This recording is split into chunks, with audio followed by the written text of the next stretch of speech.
Alright, let's get this good stuff out of the way, shall we? Please go to my YouTube channel, click the subscribe button, hit the notification bell, hit the like button, leave a comment, leave a hashtag, say what you really feel. Keep doing that till we get to 1,000 subscriptions and we will do some good.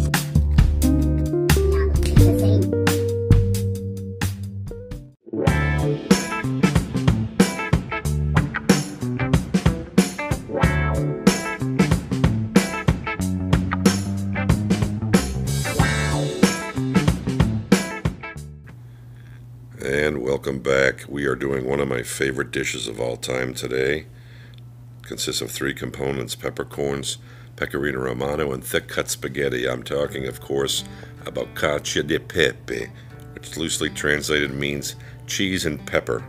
Because if you add water, it definitely takes 4 simple components. We're going to toast those peppercorns, grind them. We're going to grate that cheese real fine, and we're going to purposely undercook our pasta, and then finish it with all the nuances and all the technique that's involved in this dish. Coming at you bloated chef style, cacio di pepe. Alright, in our first things first section, we will take that ½ pound piece of pecorino romano, grate that down into a nice dust. Perfect. Next thing up, we will take 3 tablespoons of those beautiful peppercorns, white, black, and cherry, which are also black, but they're just really big fat ones. Perfect for toasting and grinding. We'll heavily salt our pasta water, spread our spaghetti around, make sure we give it a quick stir so it does not stick and clump. Now, I wish you could smell this. It smells great. It smells really good in here. I'm not even kidding. Alright, pasta's come to a boil. Don't add oil. Pasta's come to a boil. Don't add oil. Shut off the heat. Put a lid on it. Let it sit. Alright, peppercorns are toasted. Looking good, smelling good. Trust me, it smells as good as it sounds.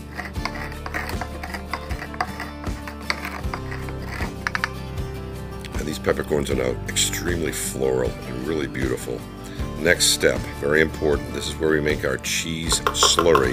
We take that ½ pound of pecorino romano, and we start slowly adding that hot, starchy pasta water and incorporating it in and stirring it around. What you're trying to do is basically the equivalent of creating a cornstarch slurry, but with cheese and water. It's way more flavorful too.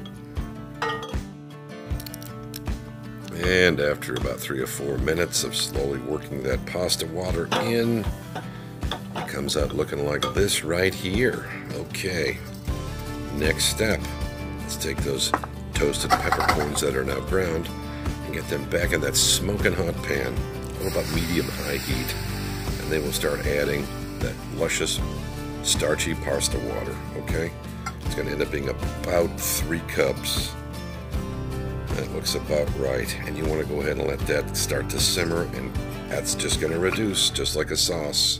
In the meantime, let's go off the rails a little bit. I thought about, since we have so much pecorino romano, why don't we create an edible pasta bowl? How about that? Yeah! Basically the same idea as a dessert tuile cookie. You can go ahead and just lay your shredded cheese down. Let it get a little brown, let that oil take over.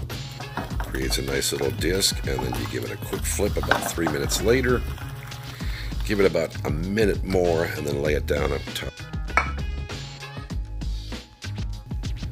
That's a short rocks glass, which happens to work very well. And now it's time for technique. This is very important in this step here. This requires patience and technique. So the pasta is still less than 50% cooked. You can see it probably still. It's not quite there. We don't want it to be, because what happens now, we're going to keep tossing and working this pasta in that pasta water. Okay, eventually it's going to start to absorb all of its own starch, and here's where we add our cheese slurry, and we start working that in as well, bit by bit, inch by inch. Throw it all in there. That's right. So we're on medium-low heat, very slowly letting this pasta heat up and continue cooking in the water with the cheese. I think we are just about there. Yes, I think we are. We'll kill that heat. And now we'll go ahead and, you know what, let's throw a good healthy handful right in on top. One last time. Create a little gumminess in our pasta too. We have tasted this pasta. It is a perfect al dente. And notice how it's taken on kind of a creamy consistency. Yet there's not a drop of cream or dairy in it. Now, a nice crisp bowl. Forget, twist and roll that pasta with your tongs.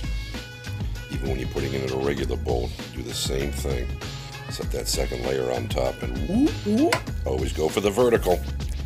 And we finish with more fresh grated pecorino romano and some fresh cracked pepper as well.